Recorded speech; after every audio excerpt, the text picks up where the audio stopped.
I'm Esther Dillard on the Black Information Network, chatting with writers and authors who offer an added perspective for our listeners. This is The Color Between the Lines.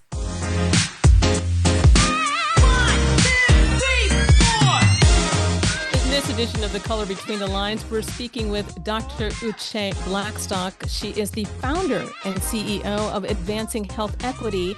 For years, she's been an outspoken advocate about inequities in healthcare, and she's penned a book, and that's what we're going to talk to her about. It's called Legacy: A Black Physician Reckons with Racism in Medicine. Welcome, Dr. Blackstock, to the BIN. Thank you so much for having me. I'm excited to be here.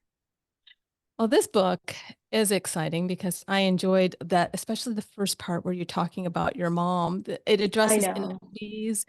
It addresses inequities, but it celebrates your legacy and the connection to medicine with your mom. And she was one of the first Black women of her generation to be a doctor, which inspired you and your twin sister. And yes. So I just wondered, if you could just talk a little bit about, just going back through that. That must have been an interesting way of starting the book and just going back in memories.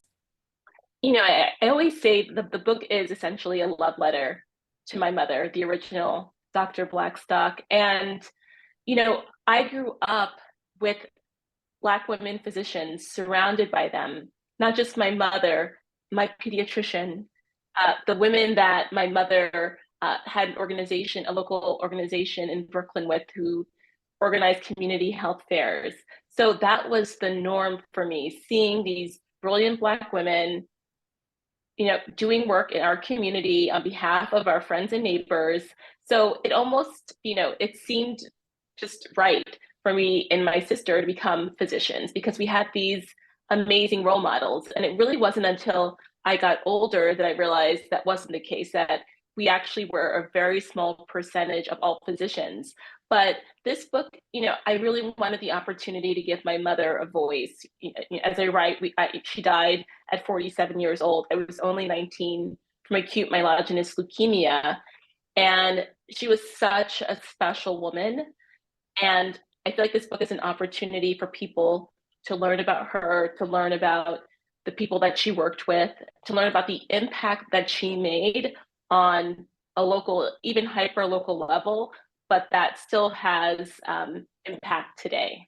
Did it give you any pressure yourself, knowing how much of an impact she had, and then now you have taken on the mantle, to be able to kind of fulfill that? It's interesting. No, I don't feel burdened. I don't feel pressure. I feel honored to carry on my mother's legacy. She mentored many medical students and trainees. She took such wonderful care of her patients. I still run into people who used to work with my mother, and they sing her praises. They really do. That was the kind of woman she was. So truly, it is an honor to continue the work that she did, but on, I would say, even a larger scale, with the organization that I have, Advancing Health Equity, that I founded 5 years ago. We do work with healthcare organizations to dismantle bias and racism in healthcare. So again, just doing that work and all of the health equity advocacy work I do, just by being outspoken and writing articles about these issues that affect our community, that is her legacy. That is continuing the work that she started.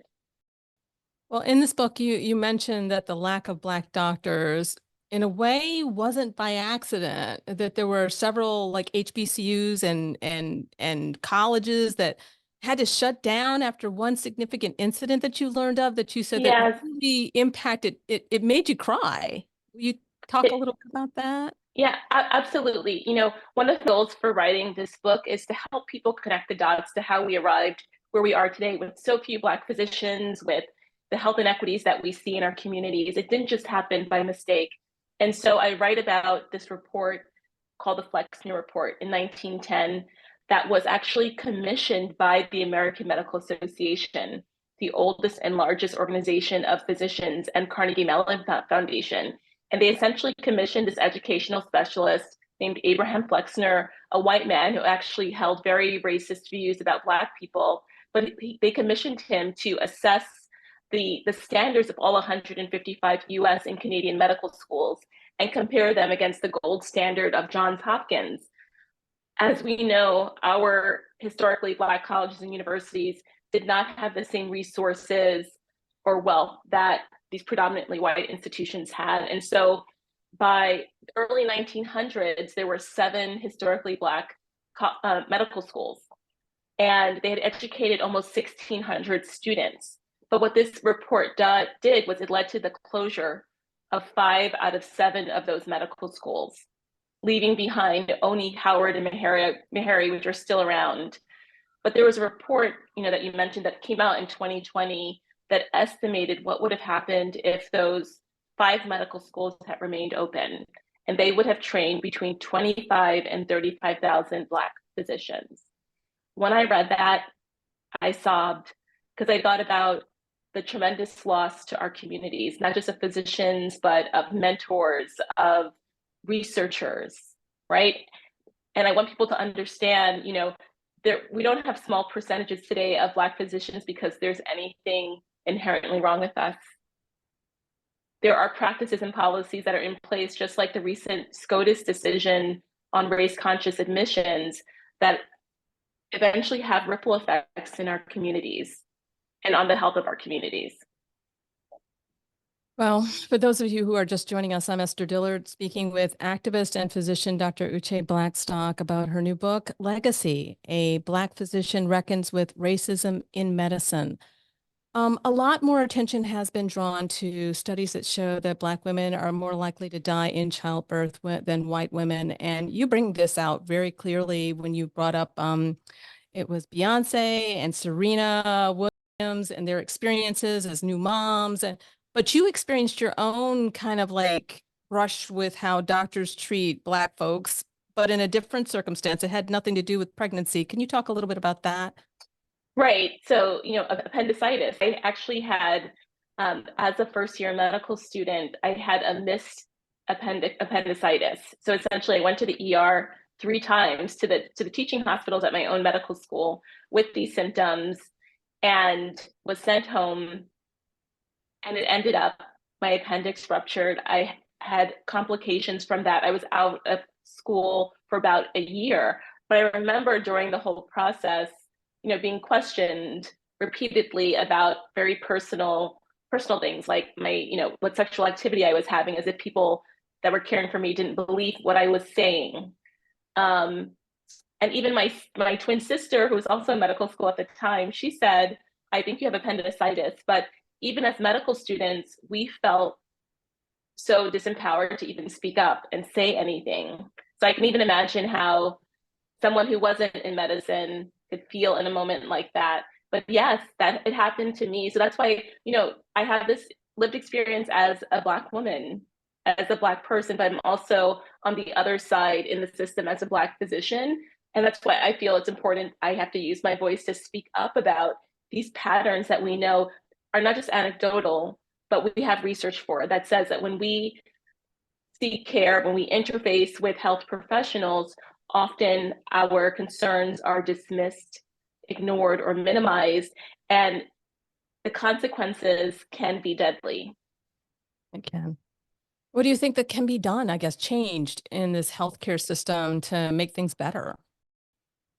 So I think there are a number of things. I think that medical schools need to do better in terms of how we're educating future doctors. For a very long time, and I write about this in my book, there are so many things that I didn't learn about in medical school in terms of Black people being experimented on or exploited, like the HeLa cells from Henrietta Lacks that we were using in my histology class. I didn't realize until I was a practicing physician where those cells came from. And once I did, I grieved that for her and her family. And then there are some other issues are that we are taught both explicitly and implicitly that there are biological differences between Black people and non-Black people. And that shows up in how kidney function is measured and how lung function is measured. So those are things that we really need to address intentionally in medical education.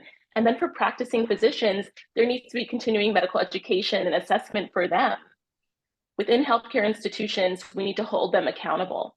So there need to be ways that we're measuring metrics about not just patient satisfaction, but prescribing habits of doctors. We know that Black patients are often not given pain medication, their pain's not being treated adequately. So we need to have practices and procedures in place to hold health professionals and health institutions accountable and caring for us and keeping track of these inequities so that they don't worsen. And many of those who may read this book, they may be inspired, they may be pretty much shocked by all this information that you provide. And in many ways, they may be also overwhelmed. I know then I was like thinking as just a general reader, what do I do, to help fix this situation? Because it seems like it's much bigger than me, And that is such a great question. That's why I end the book with a call to action to different groups. For us, it's challenging because I say, the system is broken. Like for Black patients, it shouldn't be your burden. But at the same time, there are things that we can do to help protect ourselves. So I always advocate bringing a loved one or a trusted friend to an appointment with you. I also advocate for people you can read up. If the patient tells me that they were on Google looking up stuff, I said, whatever you need to do to feel empowered. Also, you can ask for second and third opinions. Fourth, there are actually Black women out there creating apps to match patients with culturally responsive healthcare providers. There's Help in Her Hue. That's an app with a directory of Black health professionals and actually even some non-Black health professionals who are committed to providing equitable and quality care. There's the Earth app, IRTH, also started by a Black woman that helps to match Black birthing people with maternal providers. So we are creating some of those solutions and we can use some of those to our benefit. Also, all the very, very good things that you bring up, and hopefully those will inspire people to take action, because I know that there's some of the things that I've been thinking about. How do I make a difference? And I appreciate all that you've said. Thank you, Dr. Blackstock, for joining us on the BIN. Thank you so much for having me. Well, the book is called Legacy: A Black Physician Reckons with Racism in Medicine. That's it for this edition of The Color Between the Lines. I'm Esther Dillard on the Black Information Network.